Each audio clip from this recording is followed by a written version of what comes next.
Quando você não confia em Deus, irmãos, você perde o melhor. Quando você não confia em Deus, você perde aquilo que Deus estava prestes a fazer para você. Quando você não confia em Deus e fica ansioso, será que Deus vai fazer? Ele já fez, você só está posicionado, esperando.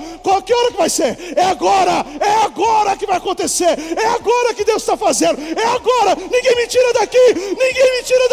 É agora que vai acontecer. É agora que aquela causa vai chegar. É agora que aquela notícia vai vir. É agora que a cura vai operar. É agora! É agora! É agora! É agora que eu pago minhas contas! É agora que Deus me prospera! É agora que eu vivo melhor! É agora! É agora! É agora que a minha empresa cresce! É agora que o faturamento aumenta! É agora! É agora que eu contrato mais funcionário! É agora que eu pago mais imposto porque o faturamento está aumentando! É agora que eu compro a minha casa nova! É agora que o carro chegou! Eu estava vendo um vídeo hoje, né, do nosso pastor Douglas, e ele diz assim, fala sobre escolhas, e o começo desse vídeo diz assim: Deus não impediu Adão de chegar lá e fazer o que era errado. Ele não impediu, ele restringiu, Deus, deu recomendações e disse: o caminho está ali, mas não faça, porque se fizer, virá morte. Então você é livre para fazer o que você quiser, porém, você nunca ficará livre das consequências das suas escolhas. Meu Deus. Então você percebe que o futuro do homem está ligado às suas escolhas. Eu me deparei com esse vídeo hoje, se você nunca ouviu, vá no canal do pastor Douglas. Está escrito lá, é um vídeo de 2 minutos, está escrito escolhas. Você sabe para que nós temos que crescer espiritualmente? Para que a gente venha tomar a decisão das melhores escolhas. Tem muitas ocasiões da nossa vida que nós sofremos ou passamos por coisas que não deveríamos passar, por não ter a maturidade de ter as melhores escolhas.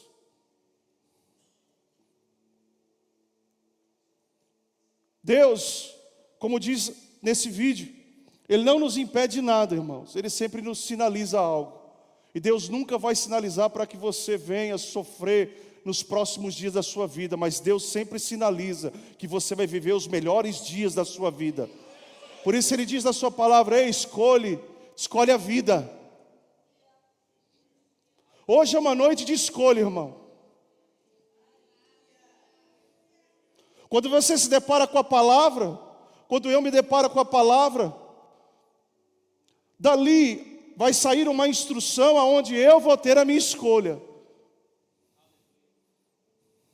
Você entende por que o diabo muitas vezes tenta impedir os crentes de ter um devocional?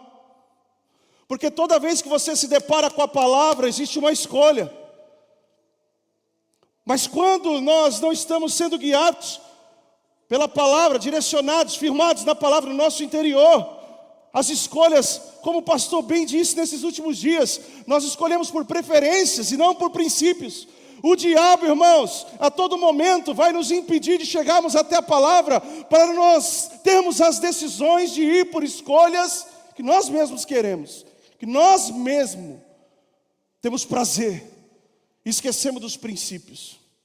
Então eu me deparei com essa fala desse vídeo: nunca ficaremos livres das consequências das nossas escolhas.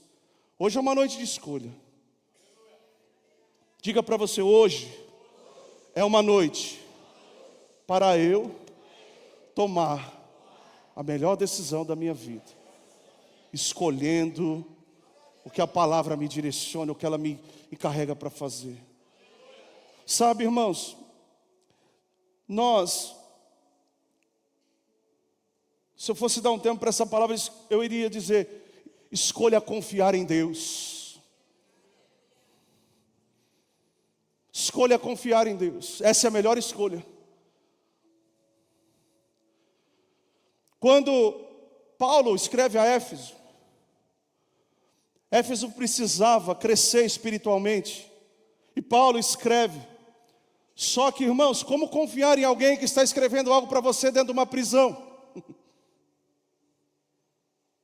Talvez você já trabalhou com pessoas, ou talvez você ou está trabalhando com pessoas que estão no seu momento de pena, mas consegue sair para trabalhar. E é difícil muitas vezes acreditar em pessoas. Então Paulo, prisioneiro, está escrevendo cartas a Éfeso. Para quê? Para que eles venham continuar firmes. Para que eles venham continuar tendo as suas responsabilidades, porque Cristo chegou agora na vida deles. Agora não é mais a maneira que eles viviam, mas agora é uma nova maneira. E essa nova maneira é o que vai ditar os próximos dias deles. Mas conflitos estavam vindo, e alguém da prisão, alguém que estava aprisionado por causa da palavra, por causa de Cristo, dá recomendações para eles e diz: ei, vocês vão começar a viver os melhores dias da tua vida, vocês vão conhecer qual é a profundidade, a grandeza do amor de Deus nesses próximos dias, continuem firmes.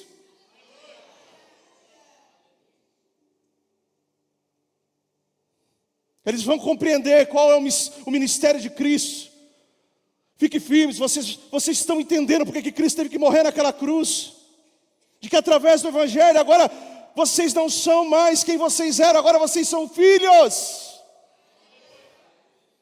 Não mais escravos, não mais pecadores, não mais violentos, não mais mentirosos, não mais fofoqueiros. Não, irmãos, agora nós não somos mais conhecidos por causa disso. Paulo estava dizendo para ele: vocês não são mais conhecidos com aquilo que eram, agora vocês são conhecidos como filhos de Deus. Quando você entra no estabelecimento, você é reconhecido por aquele ambiente como filho de Deus. Quando você entra na escola para estudar, você adolescente, aquele ambiente tem que reconhecer que entrou um filho de Deus. Quando você entra na padaria para comprar um pão, o atendimento, quando vem para você, ele tem que reconhecer que você é um filho de Deus. Quando você vai comprar algo no mercado, a tua fala e o teu jeito de pegar um produto no mercado tem que reconhecer que você é um filho de Deus. Quando você vai tratar algo com uma pessoa, quando você vai comprar alguma coisa, quando você dá a sua palavra que vai fazer algo, as pessoas e o ambiente têm que reconhecer que você é um filho de Deus. Era isso que Paulo estava dizendo. Agora as pessoas vão reconhecer vocês como filhos de Deus. E onde está isso, pastor? Efésios, capítulo 3, versículo 12. Eu estou na NVI aqui.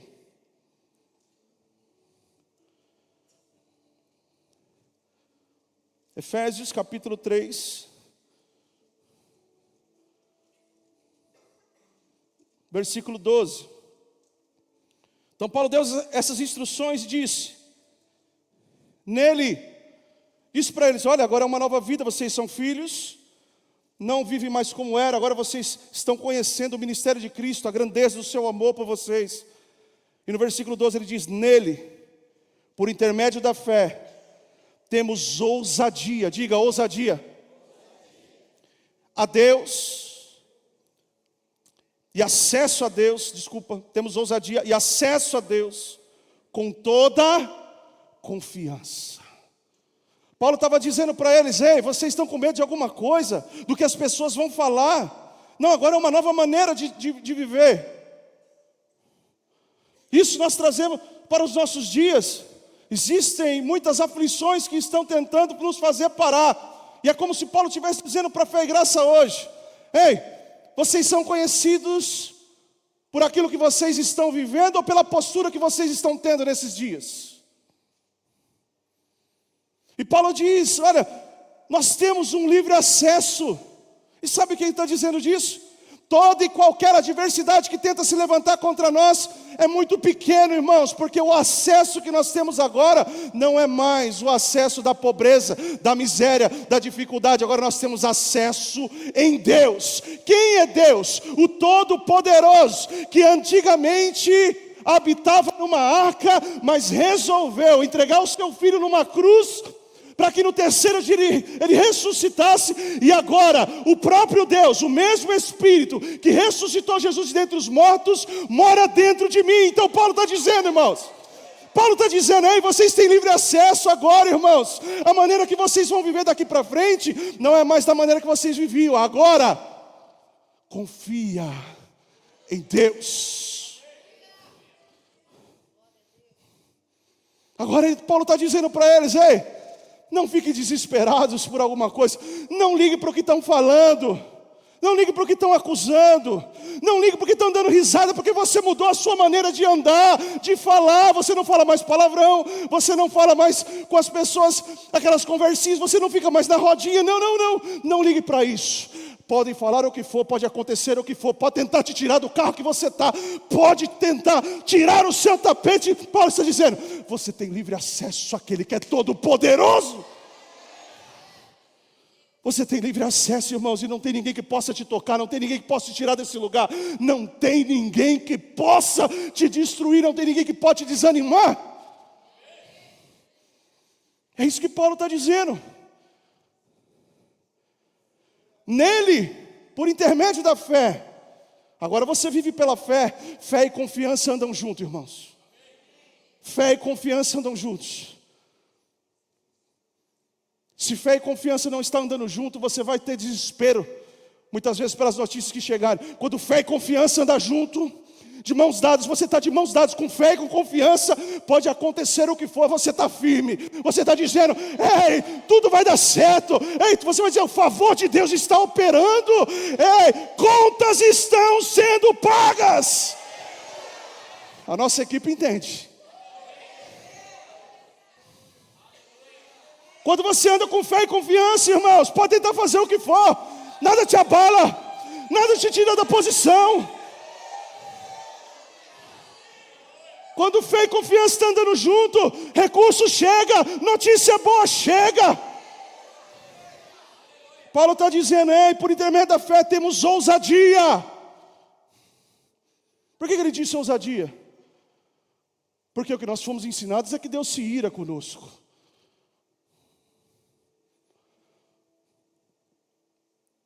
Tenho medo de chegar perto de Deus, Deus está bravo comigo. Chega com ousadia, porque o teu Pai está te esperando. Aquele que te vê em secreto, olha só o que a palavra diz. O Deus que te vê em secreto está te esperando para te bater, para te galardoar.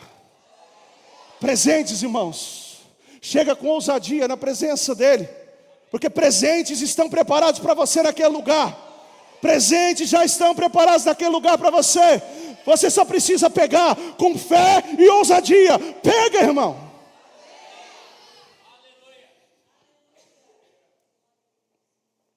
Nele, por intermédio da fé, temos ousadia e acesso a Deus com toda a confiança.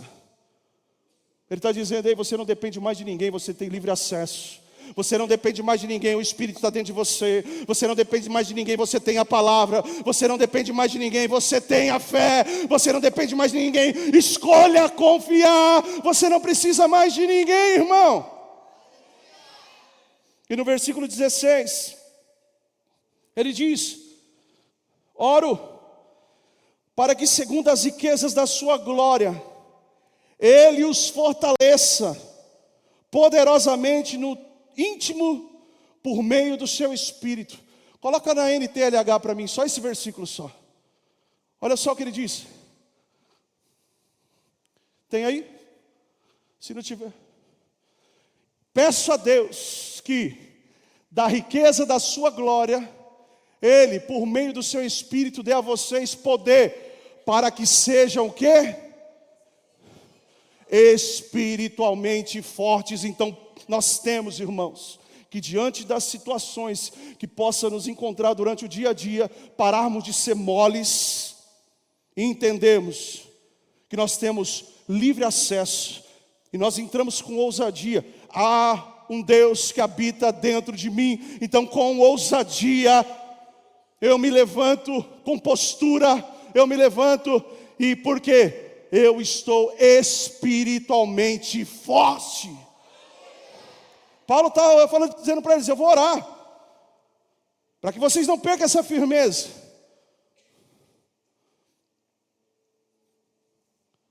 Peço a Deus que da riqueza da sua glória, Ele por meio do seu Espírito, dê a vocês poder para que sejam espiritualmente fortes. Diga: eu sou forte. Eu sou forte. Em Cristo, eu sou forte. Maior é o que está em mim. Maior é o que está em mim. Operando Deus em mim. Quem impedirá?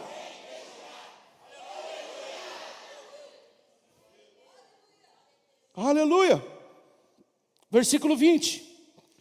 Então ele diz: entra com ousadia, eu oro para que vocês fiquem espiritualmente fortes. E no 20 ele diz: aquele que é capaz. Quem é esse que é capaz? É aquele que está dentro de mim. O que é capaz? É aquele que está tentando puxar nosso tapete. É a adversidade, é o gigante, é a muralha. É eles que são capazes. As adversidades, as notícias, o diagnóstico, o boleto. Quem são capazes de fazer alguma coisa por mim? A palavra diz, e Paulo fala bem: ei, aquele que é capaz de fazer infinitamente mais do que tudo que pedimos ou pensamos, segundo o seu poder que atua em nós. A Ele seja a glória na igreja, em Cristo Jesus, por todas as gerações, pelos séculos dos séculos. Amém. Meu irmão, como não confiar num Deus desse? Como não tomar a escolha certa? Qual é a escolha certa, pastor? De confiar em Deus até o último segundo. Sabe uma coisa que, em tudo que nós vemos, nós temos que pegar coisas para aprender. Preste atenção. Hendrick, atacante do Palmeiras, contratado pelo Real Madrid.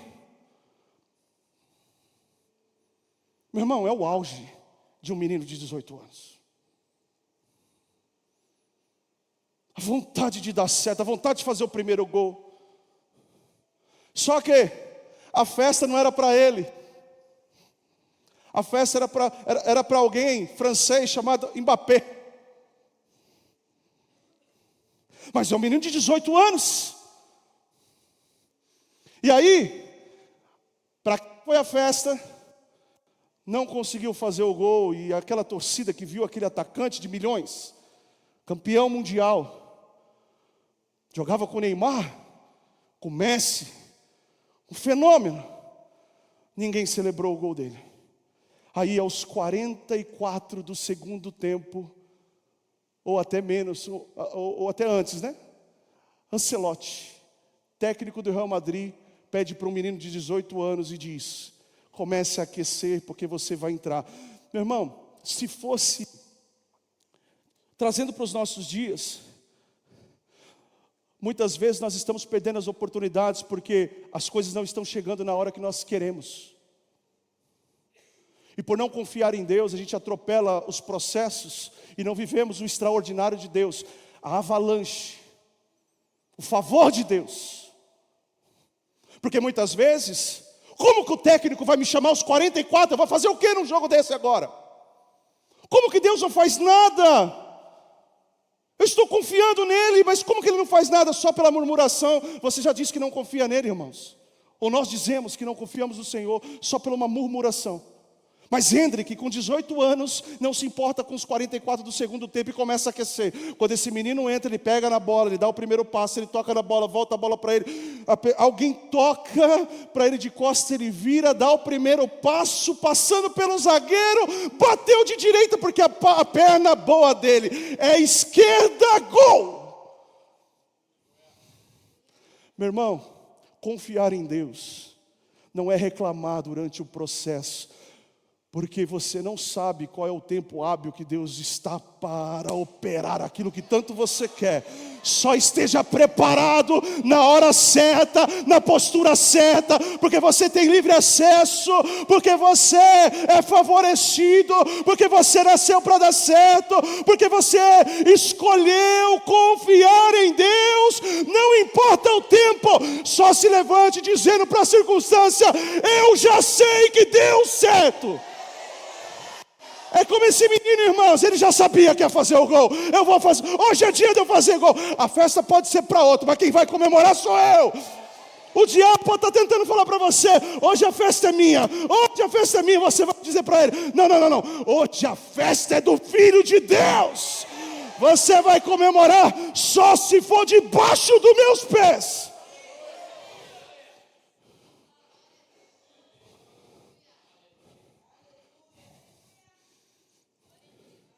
Por isso que Paulo diz: é aquele que é poderoso para fazer.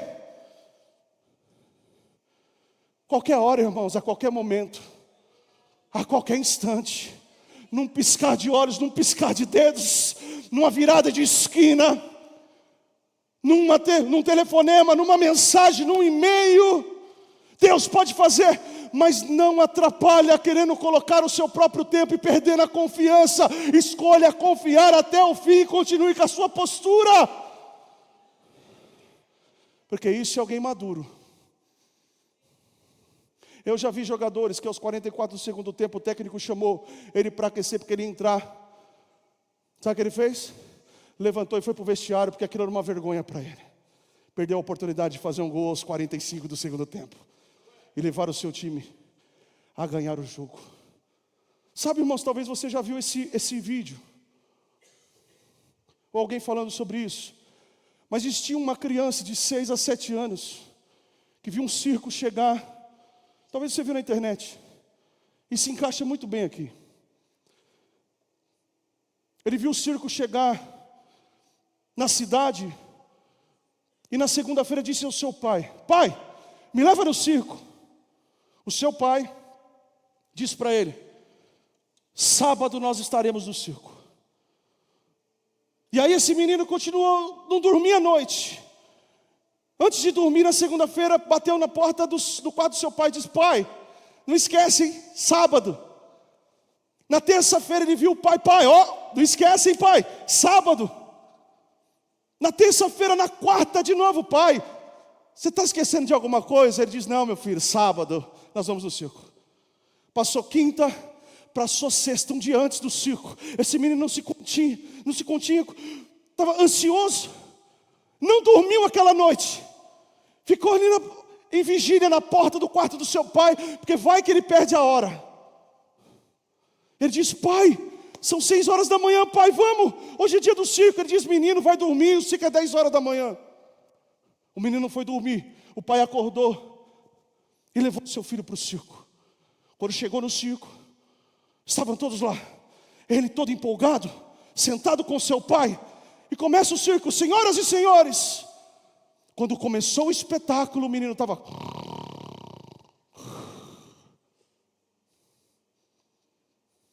Acabou o circo, ele continuou dormindo, seu pai pegou no colo e levou para casa.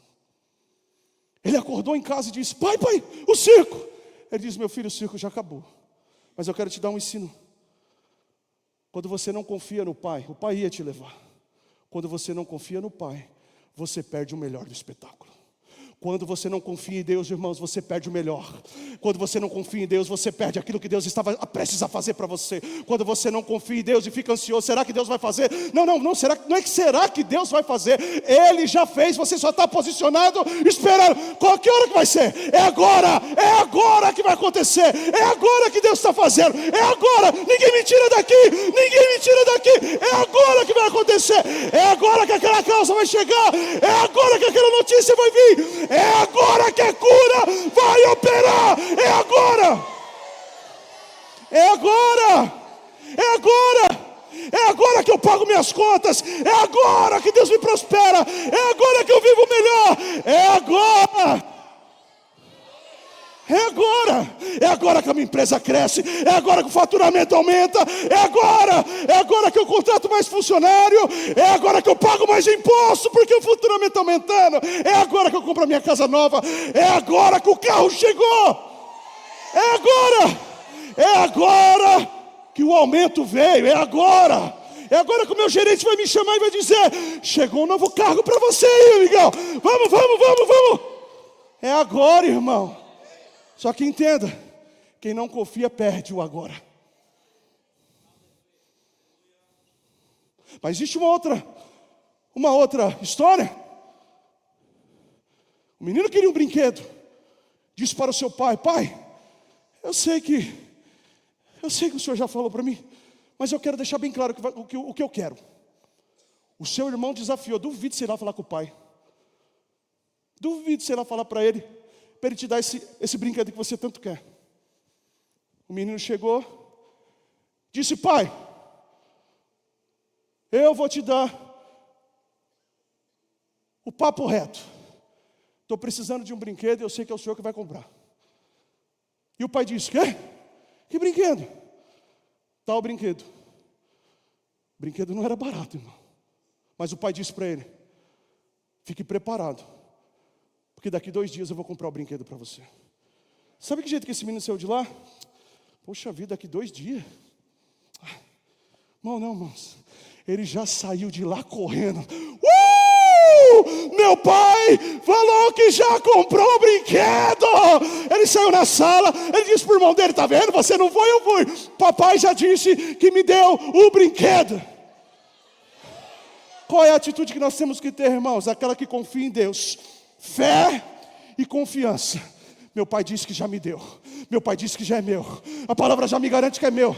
Eu não vou perder por causa de ansiedade, por causa de falta de fé. Não. Fé e confiança estão andando junto aqui hoje. Ninguém me tira, ninguém larga. Minha família não larga. Não vai faltar nada. Porque o meu pai disse que é meu. É isso que Paulo está dizendo, irmãos, para o povo de Éfeso. Ei, tu tens o Deus Todo-Poderoso dentro de vocês, o que pode te impedir de viver e ser extraordinário? Nada. Faça como eu disse no vídeo do nosso pastor Douglas: você só precisa tomar as melhores escolhas, e escolha confiar em Deus. Escolha confiar em Deus. E uma coisa eu quero te dizer, irmãos, talvez você pode estar dizendo aí: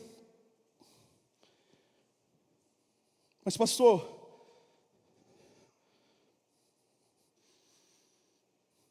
estou vivendo as consequências de escolhas erradas que eu fiz. Não está fácil para mim. Não está legal para mim. Eu digo para você: você tem livre acesso com Deus. Vá a Ele com ousadia, com o coração quebrantado e contrito, porque Ele não lança fora. Volte à rota, porque aquilo que Deus disse a seu respeito continua no mesmo lugar. Você só precisa continuar andando com a fé e com a confiança. O diabo não pode acusar, irmãos, ninguém, a não ser que não tenha arrependimento. Mas ele diz para nós nessa noite: ei, dos seus pecados e erros, às vezes escolhas erradas que tomou, não me lembro mais. Nós temos livre acesso a esse Deus Todo-Poderoso, e nós temos que chegar até Ele com ousadia. Diga: com ousadia. 2 Timóteo capítulo 1, versículo 3.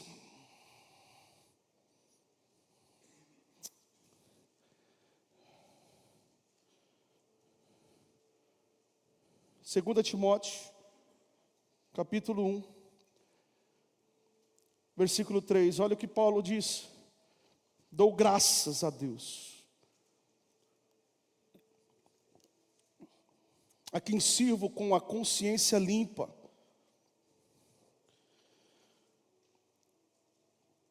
como o fizeram os meus antepassados, ao lembrar-me constantemente de você, noite e dia nas minhas orações. Versículo 4, lembro-me das suas lágrimas e desejo muito a ver, para que a minha alegria seja completa. 5, recordo-me da sua fé não fingida, que primeiro habitou em Loide, a sua avó, e na sua mãe, Eunice, e estou convencido de que também habita em você. Por essa razão, torno a lembrá-lo de que mantenha viva a chama do dom de Deus que você recebeu pela imposição das minhas mãos. Paulo está dizendo, ei Timóteo, estou orando por você, para que você continue firme, não esmoreça. No versículo 6 ele está dizendo, ei, por essa razão torno a lembrá-lo, mantenha a chama viva, continue na postura, continue com a palavra, continue com a sua convicção, continue com a confiança, continue com a sua fé, continue. Adversidades vão chegar, mas Paulo está dizendo, Timóteo, não para. Ninguém pode acusar, ninguém pode colocar o dedo no seu rosto, ninguém pode falar nada de você. Simplesmente, Timóteo, continua, eu estou aqui orando por você. E aí no versículo 7 ele diz assim, pois Deus não nos deu espírito de covardia, Timóteo. Sabe, irmãos, não deixe esse espírito muitas vezes atrapalhar o que Deus quer fazer na nossa família, na nossa vida e nos próximos dias. Paulo está dizendo, não nos deu espírito de covardia, mas de poder, de amor e de domínio próprio. Como que você tem que andar nos próximos dias nessa terra? Como alguém que não tem medo do que possa vir sobre a tua vida.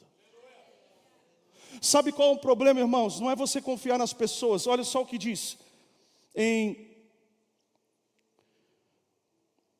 Jeremias 17, versículo 5.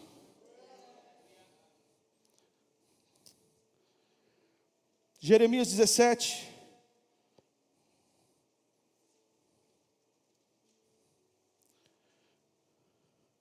Versículo 5 diz assim, olha só.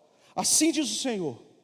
Maldito é o homem que confia nos homens, que faz da humanidade mortal a sua força, mas cujo coração se afasta do Senhor.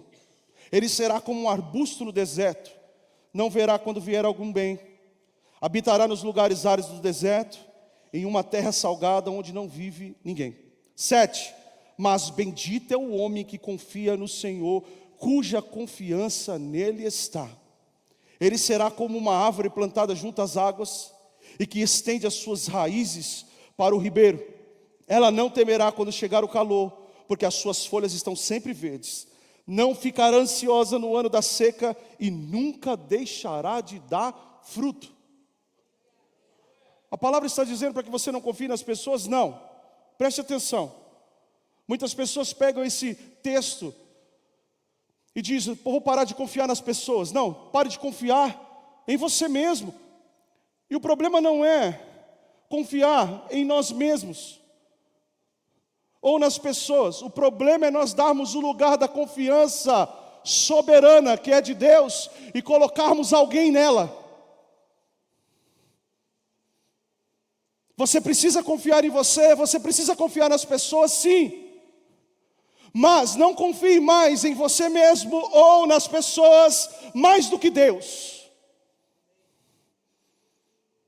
Nós estamos confiando mais no médico do que naquilo que a palavra diz. Nós estamos confiando mais nas finanças e muitas vezes do que um homem tão bem sucedido nas suas finanças diz, do que a palavra diz. Nós estamos confiando muito mais nos conselhos das pessoas e não estamos indo para o Senhor. Nós estamos confiando muito mais nas coisas ou às vezes na nossa habilidade do que na habilidade de Deus. Eu digo para você, a sua habilidade tem um limite, mas quando você confia no Senhor, Ele vai além da sua habilidade e faz você viver além daquilo que você poderia viver.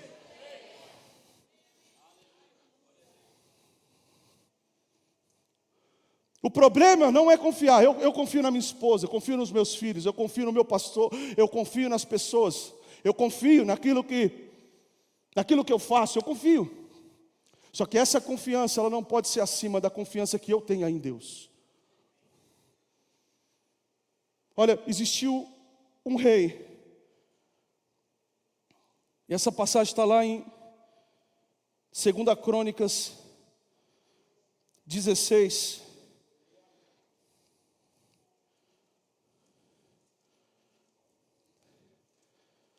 Segunda Crônicas 16.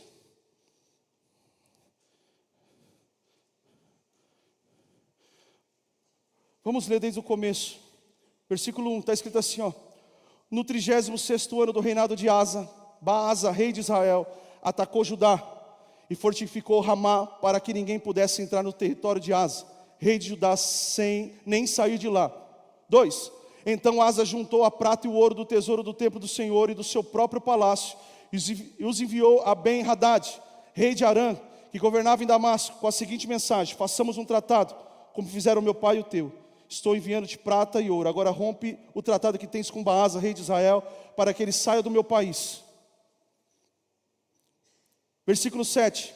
Na época, o vidente Anani foi dizer a Asa, rei de Judá: por você ter pedido ao rei Arã, não ao Senhor, o seu Deus, o exército do rei Arã escapou das suas mãos. Eu quero te dizer o que está acontecendo aqui.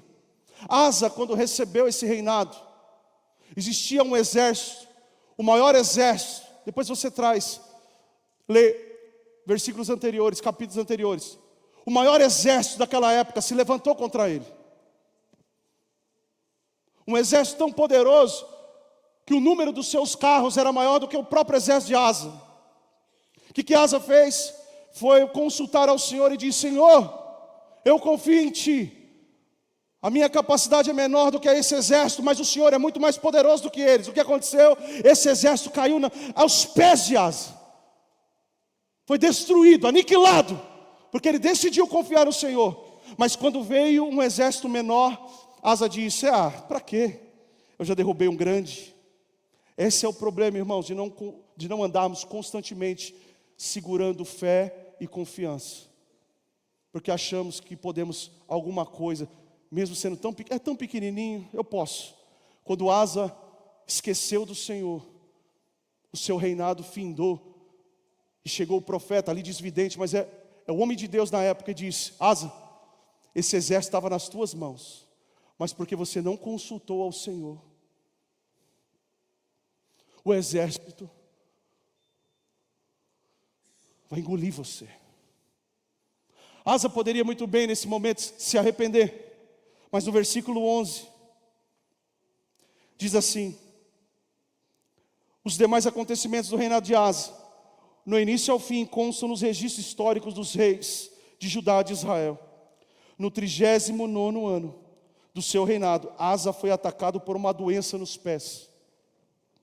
Embora essa doença fosse grave, não buscou a ajuda do Senhor, mas apenas dos médicos. Você entende que o problema não é confiar nas pessoas, mas é confiar muito mais nas pessoas do que em Deus. Asa, em meio à circunstância, olhou para os seus médicos e disse: meus médicos são maiores do que Deus, eles vão me curar. Asa morreu nesse ano, porque os médicos não o curaram, e ele não consultou o Senhor. Mas sabe, irmãos, porque nós precisamos escolher confiar no Senhor, porque quando você confia no Senhor, você deixa um legado. Asa deixou um legado? Deixou, do que não fazer. Mas quem se levantou depois que Asa morreu? Se levantou alguém chamado Josafá, que nós já lemos aqui tantas vezes. Quando Josafá assume o reinado no lugar de Asa, ele diz: irei fazer como os meus antecedentes. Asa não, Davi, que confiou no Senhor. Quando você confia no Senhor, quando você anda pela fé, você deixa legado para as próximas gerações e diz e mostra para elas: é assim que se deve andar. Quando Josafá se levanta naquele reinado, você já sabe da história. Reis vieram contra ele, o que ele fez? Ele consultou o Senhor. Ele levou o povo a um jejum. Ele disse ao povo: vamos para o Senhor. Por quê? Porque o rei Asa, quando não consultou o Senhor, viveu aquilo que não era para ele ter vivido. Ele se levantou, e ordenou que eles adorassem ao Senhor. E na adoração, Deus fez emboscada sobre os adversários, e Josafá glorificou ao Senhor. Quais são as escolhas que nós vamos ter que ter nesses próximos dias, irmãos? É de confiar no Senhor até acontecer. Salmo 27.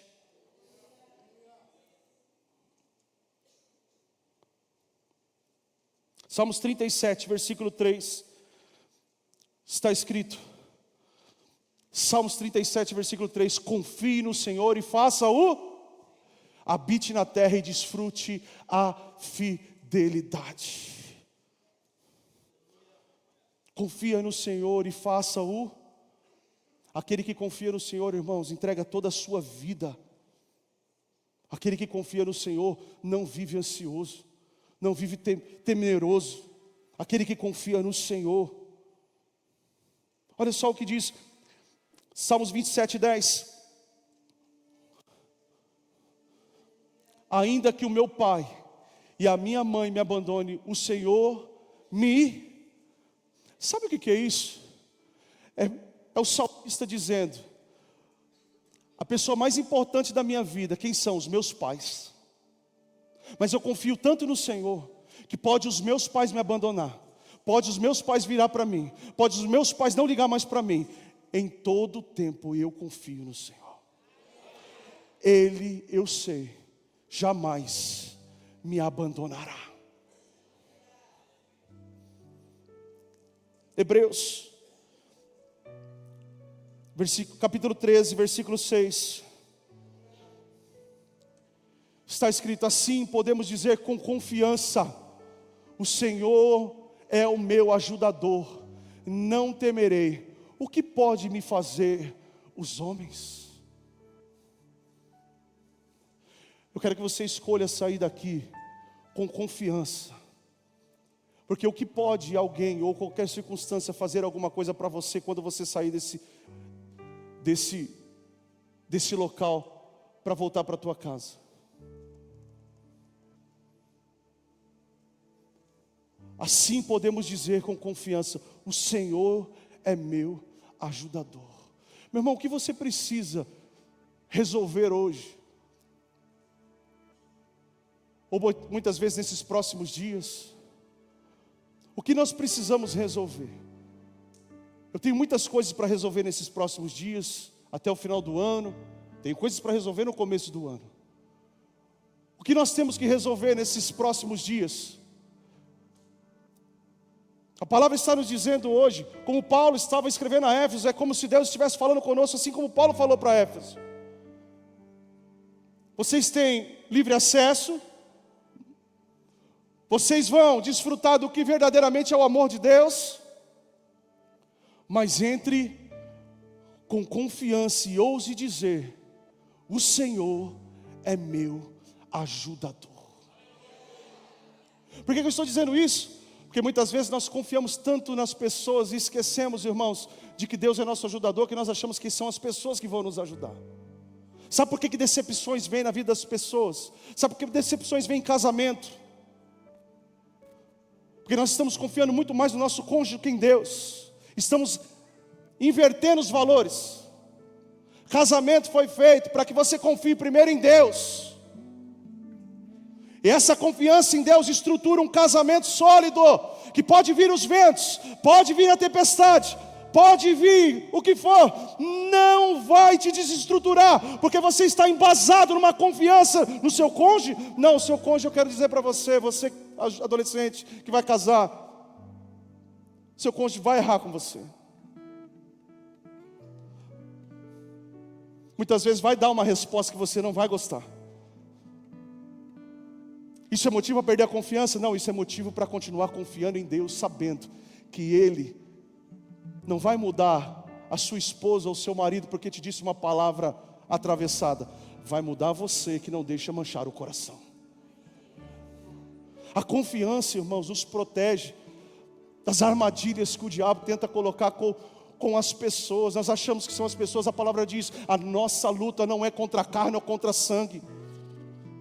A nossa luta é contra os demônios do diabo, que usam as pessoas, muitas vezes, para falar uma palavra que você não gostaria de ouvir, ou muitas vezes tomar uma atitude que você não gostaria que ela tomasse, ou muitas vezes, irmãos, usa até a vida de um médico para falar para você que o quadro é irreversível. Mas Deus está dizendo, quando você não inverte os valores e a sua confiança está em Deus, pode a sua esposa dar uma palavra atravessada, pode o teu marido falar alguma coisa que você não gosta, pode o médico dizer que o diagnóstico é irreversível, pode o cara do banco não parar de ligar para você, te cobrando, você continua firme dizendo, o Deus é meu ajudador.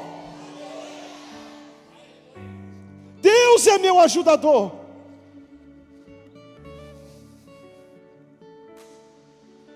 Nós estamos procurando as pessoas, irmãos, esse ajudador.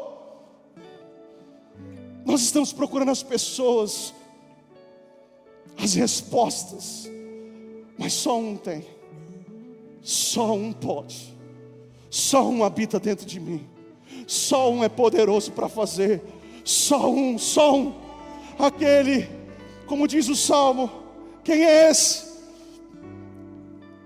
27:10. Ainda que meu pai e minha mãe me abandone, o Senhor me acolherá. Hebreus 13:6. Vou falar com ousadia, o Senhor é meu ajudador. Para mim terminar, irmãos, eu estou terminando, essa é a última. Eu tinha um esboço, fui totalmente diferente daquilo, porque eu creio que tem pessoas que precisam ouvir isso. O Senhor é meu ajudador.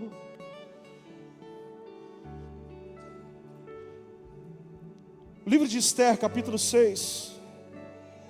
Eu vou abrir aqui, está vindo na minha memória.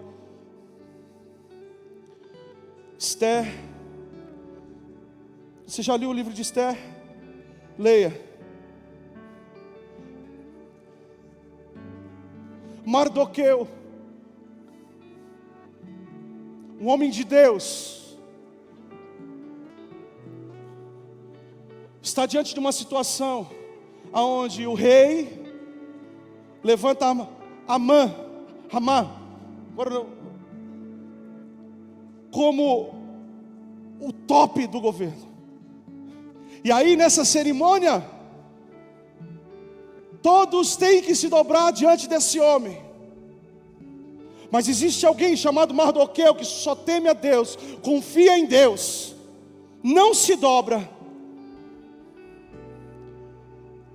Amã fica furioso e diz: por causa desse judeu que não se dobrou, estou preparando uma forca e vou aniquilar toda a sua descendência da face da terra. Sabe, irmão, existem momentos que você vai ter que não se curvar ao sistema, nem às coisas, nem às pessoas, nem às situações. Você não se levantou. Deus não te fez filho para se curvar perante essas situações. Esse homem ficou temeroso? Não, ele continuou confiante, porque ele sabia que Deus é o seu ajudador. Aí sabe o que acontece no capítulo 6? Esse rapaz se levanta e diz: vou matar todo mundo. Mas no capítulo 6, irmãos, olha só no versículo 1. Naquela noite, o rei dormiu. Por isso, não conseguiu dormir. E como naquela época não tinha WhatsApp, nem Instagram, né? Ele não ficou zapeando, né? O que ele disse? Ordenou que trouxesse o livro das crônicas do seu reinado. Assim foram lidas para ele. Foi encontrado o registro de que Mardoqueu, quem é Mardoqueu? Aquele que estava com a sentença de morte, aquele que ninguém dava nada, aquele que ninguém estava esperando, aquele que ninguém dava valor, aquele que ninguém sabia quem era. Quem é Mardoqueu? Aquele que não se curvou para o sistema, aquele que não se curvou para o gigante, aquele que não se curvou para a muralha, aquele que não se curvou para a enfermidade, aquele que não se curvou para a miséria, aquele que não se curvou para a falta, aquele que não se curvou para a circunstância. Quem é Mardoqueu? É aquele que confiou em Deus, mesmo tudo dizendo para ele: você vai morrer. Ei, morrer para mim é lucro. Quem é Mardoqueu, vai o rei. Ei, eu digo para você, preste atenção, ouça pelos ouvidos do Espírito. Existe patrão que vai perder o sono nessa noite, e amanhã vai mandar chamar você e dizer: eu perdi o sono nessa noite, e eu não sei porquê, mas eu mandei te chamar porque é algo poderoso para você aqui nessa empresa.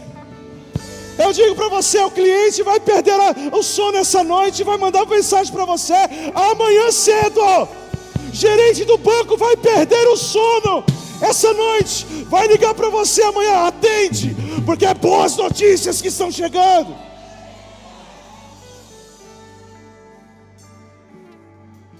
O médico vai ligar amanhã, vai perder o sono à noite, porque quando ele se deparar com o diagnóstico, ele vai dizer: como aconteceu isso?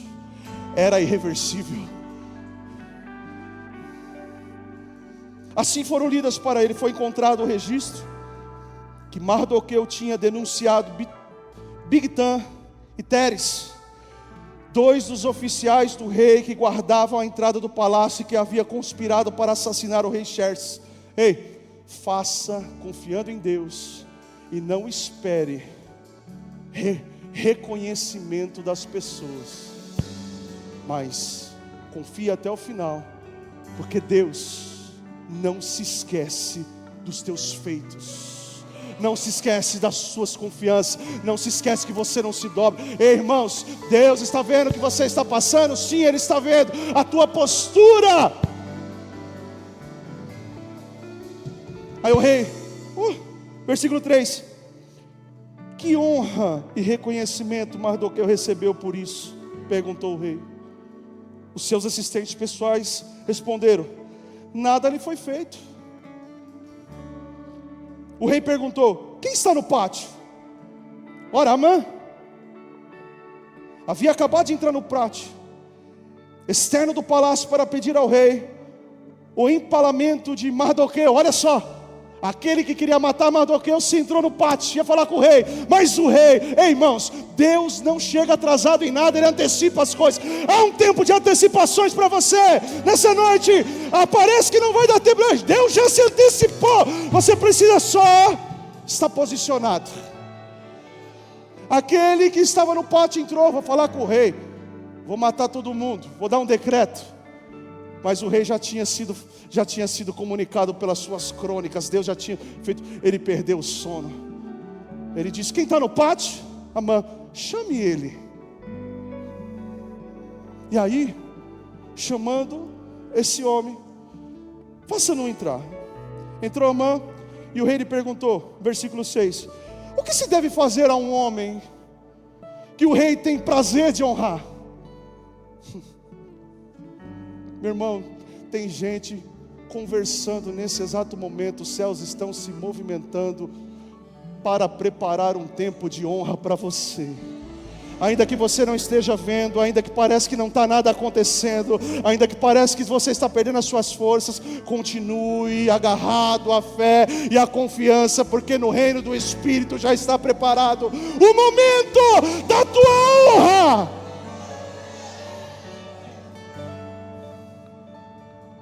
É muito forte isso, irmão. O que se deve fazer ao homem que o rei tem o prazer de honrar? Amã pensou consigo: a quem o rei teria prazer de honrar senão a mim?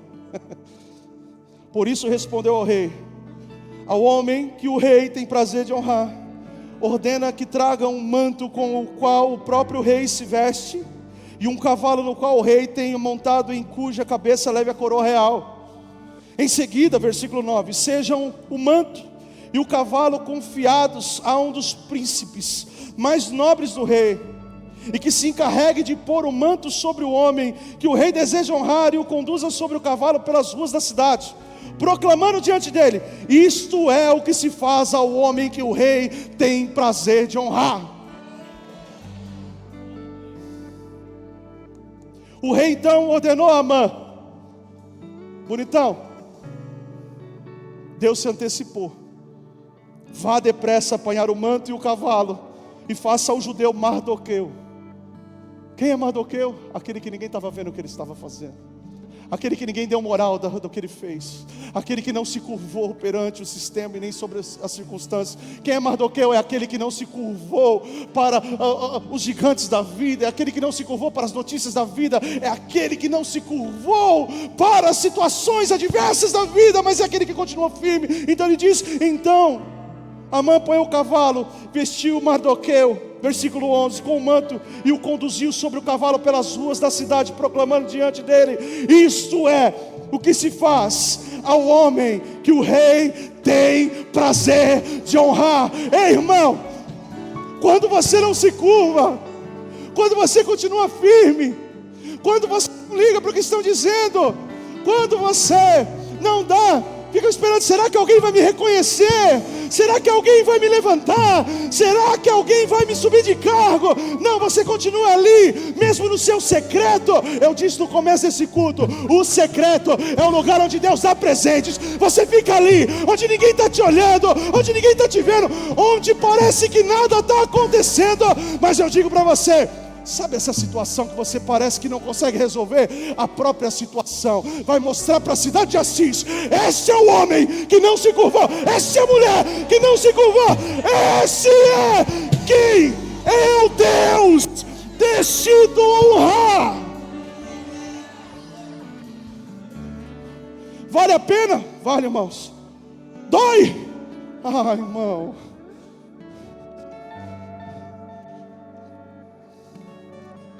Processos muitas vezes não são muito legais.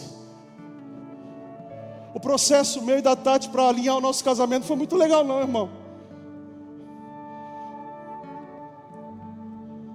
O processo muitas vezes de situações que eu vivi dentro dos meu trabalho, pessoas falando, dizendo que eu não ia dar em nada.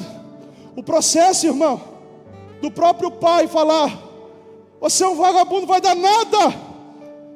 Vou dizer para você, não é legal, mas sabe o que é mais gostoso?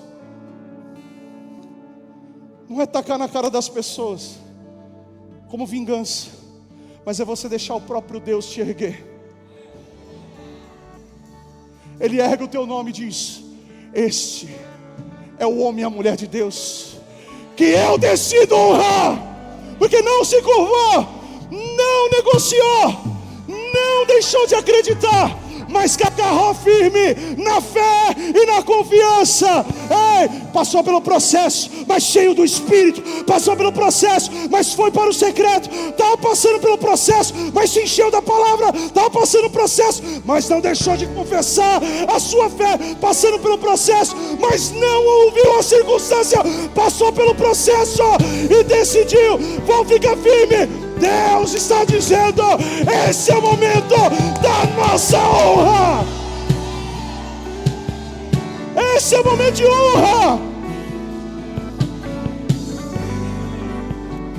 Eu quero terminar desse jeito, sabe por quê, irmãos? Paulo começa dizendo para um povo: cresça, você tem livre acesso, cresça. Ei, a vida que vocês viviam não é mais agora a mesma maneira. Continue firme, Deus é teu ajudador. Sabe por quê? O terminar disso tudo é honra. O terminar disso tudo é honra.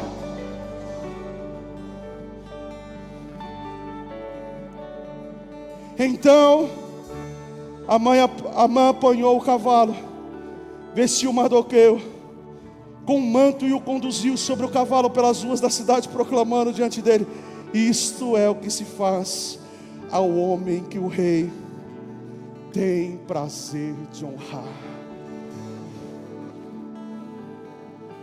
Esteja preparado para um tempo de honra. Esteja preparado para um tempo de honra. Está começando.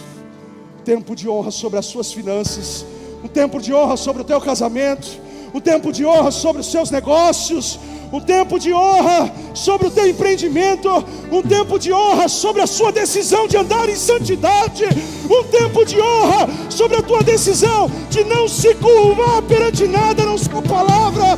Se prepare, irmão, porque Deus vai erguer o teu nome nessa cidade. Levante, vamos adorar o Senhor. Confiando